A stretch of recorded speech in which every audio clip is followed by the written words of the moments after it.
Hey guys, this is Jessie, and you're listening to the Curious Cabinet Podcast.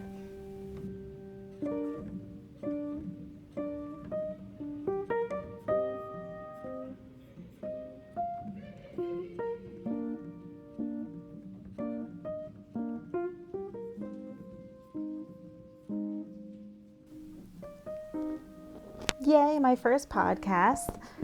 Thanks for checking it out. It's super exciting, but I still don't know exactly what I'm doing, so bear with me. Today, I will be talking about the lawsuit between YouTube sensations The Squad versus Piper Rockelle Inc., who consisted of Piper Rockelle's mom, Tiffany Smith, and Hunter Hill. My daughter actually suggested for me to cover this one because there's a documentary coming out on Netflix soon, and she would watch the videos when she was younger. So she was surprised that there was all these crazy allegations of what was happening behind the scenes. So a little bit about Piper. Piper was born Piper Rockelle Smith on August 21st, 2007 in Atlanta, Georgia, and was raised by her mom. There's not much known about her very early childhood, but we do know that her father was not involved in her life because her parents had separated when she was little. Initially, when I started reading about Piper and her family, I read that she had two half-brothers, Tyler Rockelle and Hunter Rockelle. But then I started reading that the Squad members all claimed that Hunter was not her brother, but was her mom's live-in boyfriend. I don't really know. There was a lot of them that said, they saw them kissing, and I don't know. But I tried to really find more information, and I couldn't. I also couldn't find out who Tyler Hill was. Anytime I tried to look up pictures or anything about him, I could find nothing. So if anybody has any clarification, leave a comment below and let me know if I'm missing anything. Hunter does help with all of Piper's videos. He does the cinematography for it and also is an editor on her channel. But he also pursues his own pages on social media as well. At 4 years old, Piper began participating in beauty pageants, which ended up leading to modeling. Tiffany, her mom, recognized Piper's interest in performing arts and her natural talent for it. She enrolled Piper in multiple dance classes where she thrived, going on to compete and win in a lot of different competitions. Piper loved surfing. She also had a lifelong passion for animals, particularly cats. Tiffany and Piper actually had a rescue operation for cats and helped over 100 cats. Her family was also very, very supportive of all the stuff she wanted to do. At the age of 9, Piper began making her own YouTube videos, which her first one was a how to make slime video, which featured some of her family members in it. She posted a lot of do-it-yourself videos and dance tutorials and pranks. Before YouTube, Piper had posted a lot of dance videos on Musical.ly, where she got a lot of recognition. She gained a big following, and she just kind of seemed like, from her videos, a normal kid who liked to hang out with her friends and have fun. Somewhere in 2016, the family moved to Sherman Oaks, California, so Piper could pursue a career in the entertainment industry. Living in LA gave her the chance to really immerse herself in the Hollywood lifestyle and the acting scene. With Hunter helping with the cinematography and editing, she posted all kinds of videos. Do-it-yourself, vlogs, pranks, lifestyle content for kids, 24-hour challenges, and she started to get a much bigger following, so her mom decided that she wanted to become her manager. She also had success from her YouTube channel in other ways. She was in a little mini web series by Brat TV called Manny, and that was in 2017 to 2018, and something else called Chicken Girls. She also released 2 music singles called Treat Myself and Butterflies. So she's just busy. She attended red carpet events as well and also received a lot of brand deals. In 2017, they decided to create the Squad. This was a rotating cast of other kid influencers that would be featured on Piper's channel. Most of the videos they would make would be cross-promoted to each other's channels, so they could also gain more of a following. And the cast changed a lot over the years, but some of the members include Sophie Verge, who has 2 million followers on Instagram, Gavin Magnus, who has 2.4 million followers on Instagram, Sawyer Charbino, which has 1.2 million followers on Instagram, Claire Rocksmith, 700,000. I only looked up Instagram followers. I didn't really look into everything, but these kids have a big following. Eventually, some of the squad members had actually moved into Piper's house so they could all create more content. Obviously, it's easier that way. The videos were still, fun and silly, but some of the parents started to notice how Tiffany's behavior became increasingly questionable and manipulative towards the kids. Some of the parents were not happy with the way Tiffany was directing their kids to behave, both off and on camera. And they said that she would retaliate against anyone who questioned her judgment. Some of the parents grew to distance themselves from the whole situation, and then that resulted in either some of the kids leaving the group or getting kicked out. In August of 2021, the singer Pink had even drawn attention to the whole situation on social media, posting a tweet saying, "How many kids like Piper Rockelle are being exposed by their parents? And at what point do the rest of us say, this isn't okay for a 13-year-old to be posing in a bikini whilst her mother takes the photo?" In 2022, a lawsuit was filed against Tiffany Rockelle Smith, Hunter Hill, and Piper Rockelle Inc., not Piper herself, just to make that clear. The YouTubers who had filed the lawsuit were Sawyer Charbino, who was 15, Don Lad, that's the only name it went by, who was 15, Aiden Meekus, who's 16, Connor Kane, who was 16, Hayden Haas, who was 14, Walker Bryant, who was 15, Sophia Fergie, who was 14, Corinne Joy, who was 14, Simone Harrison, who was 15, and Claire and Reese Rocksmith, who were 13 and 10. Those two are also Piper's cousins. And those are, I believe, just the names that they go by, like their stage names, not their real name. I don't know if it might be their real name. I don't know. So, and I just want to point this out that these are all allegations. And also, if you're sensitive to things that involve sexual misconduct, there's a ton of it in here. So just a heads up, just want to warn you on that. So the lawsuit states that the squad was never really compensated for their contributions to Piper's channel, and that Hunter charged them for his edits and cinematography that he provided for their personal YouTube channels. It says that after the kids left the squad, Piper's mom would use different techniques to sabotage their channels by using bots, falsely flagging it as inappropriate content, and that they had an inside source at YouTube that helped them do this stuff.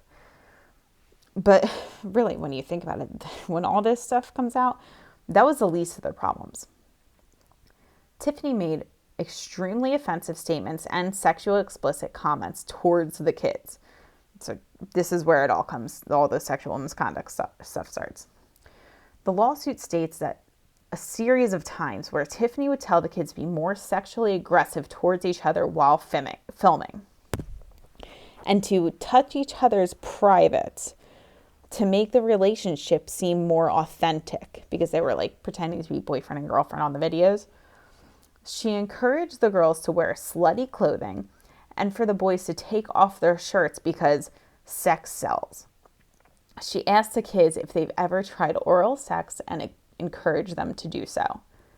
Tiffany would also use an alter ego named Lenny the Dead Cat, shouting phrases like, "I'm going to fuck you up the ass," or "I'm going to touch you in your sleep," or "Hey mama, little girl, little boy, let's make out, let's kiss," stuff like that. She also used an alter ego named Frank the Pug to make similar sexually offensive remarks or racially offensive remarks. At one point, Tiffany had asked Hayden if his balls had dropped yet, and how long is it, referring to his penis. She also asked Sophia, or she told Sophia, that since he hadn't gone through puberty yet, that she wondered how big it was and if his balls had dropped yet.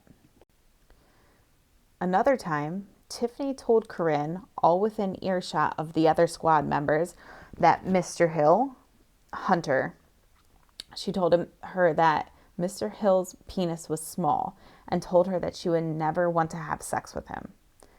She also frequently pushed, pulled, and struck Corinne and yanked her hair while on and off set.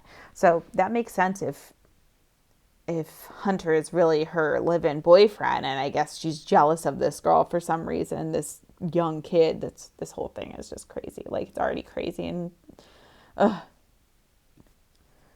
an offset occasion, Tiffany, in Letty the Dead Cat's voice, asked Reese, who is the youngest and also her niece, if she had ever had sex before. Reese replied no, and Tiffany replied, well, I think you should. She also asked, in Lenny's voice, if Reese wanted to see my dick or smell my smelly dick. There were several times where Tiffany would grab a broom and rub the handle all over Reese's face and head and tell her it was Lenny's big smelly penis. On yet another occasion, and after Reese ran into a bathroom to hide from Tiffany, she heard her say, Reese, I have my pants down. Do you want to come see? When she finally left the bathroom, Tiffany ambushed her, grabbed her by the neck, tossed her onto the bed, and began pretending that her arm was Lenny's penis and started rubbing it all over Reese's face, hands, and mouth. Now remember, this girl is 10 at the time of the lawsuit. So this happened before she was 10 years old. That's awful. And that's her niece. That's just insane. Tiffany had also touched Claire inappropriately on multiple occasions. Claire is also her niece. She would spank and slap her butt, poke her butt through her clothes, comment on how big her breasts look and attempting to touch them. She would take a wooden spoon and smack it all over her body. On one occasion, Claire woke up in the morning with Tiffany on top of her, trying to spit in her mouth and on her face. That's like disgusting. Like I would just go crazy. I would start hitting her. That's so gross. Corinne claims that on one trip to the post office with Tiffany, she was mailing a pair of Piper's underwear, like dirty underwear and dirty bras, to someone who bought them online. Corinne claimed that Tiffany told her old men like to sniff this stuff. That's just, like, if you're going to sell your own underwear to someone, whatever, like, you're an adult, but selling your kids' underwear, like, how awful of a person are you to have to do something like that? That's disgusting. The lawsuit also states that Tiffany told Sawyer's mom that she was angry about the success of a competing YouTube star named Lily Kay because she was gaining like a huge following and becoming really successful. After that, Lily Kay experienced significant loss in followers and subscribers, and Sawyer's mom believed that Tiffany and Hunter did have something to do with it. And if they knew someone on YouTube, then who knows, possibly, if they really have an insider. The rest of the lawsuit goes more into detail about the compensation, also the child labor laws, because they weren't really enforced. The members of the squad would work really long hours without filming, eating, taking breaks, or doing any of their homeschooling. It also gives more details about Tiffany not having the rights to use their names, and a lot of the compensation issues, because they said they had never been paid for any of their stuff. They just got cross-posted and it helped them gain followers on their personal pages. I will put the link in the bio if anybody wants to take a look at the actual lawsuit. It's kind of long, but if you want. Tiffany and Hunter had denied all of the allegations against them. The squad was initially seeking $22 million in damages, but the lawsuit was settled for $1.85 million. In an interview with the LA Times, Tiffany said, "I have always strived to comply with the laws and never considered myself an employer when kids get together voluntarily to collaborate on making videos." She claimed the whole case was based on lies and that were driven by financial jealousy of a 15-year-old girl. If these allegations are true, I mean, this is just a clear case of grooming. It's just kind of crazy that I haven't really found anything about a police investigation into these accusations.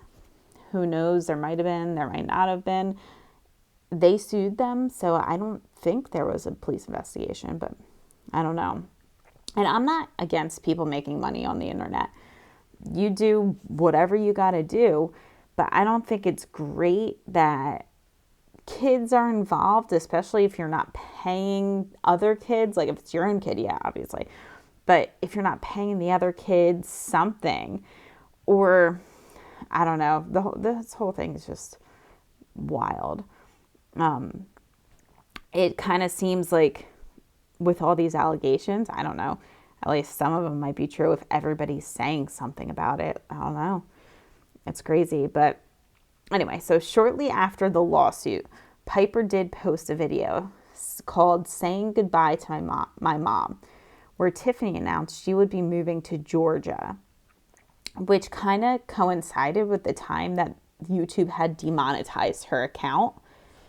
But Piper never addressed the accusations towards her mother directly. But I think she still posts YouTube videos. I know she posts Instagram stuff because when I was looking this all up, I saw her posting her, recent stuff. Some of the recent TikTok posts from the ex-squad members were saying that they didn't even know that this documentary on Netflix was coming out. You would think that they would have to get some sort of approval or something, but I guess not because they're influencers and they post stuff on the internet all the time. So you don't really have to get approval because it's all right there. But some of the ex-squad members were upset when they found out that this documentary was coming out because some of them had no idea. Some of them posted videos of them crying because they don't want to relive all of this stuff. They've already had to go through it and they just want to be done with it. The Netflix documentary comes out on April 9th. I'm interested to see what information they have on there. But I hope it exposes whatever real truth, lies in the shadows, because this whole thing is kind of crazy. But thank you for checking out my first podcast. I'll be trying to post an episode every week. If there's any other information about this case or any other case you'd like me to cover, just leave a comment below. Thanks for checking it out.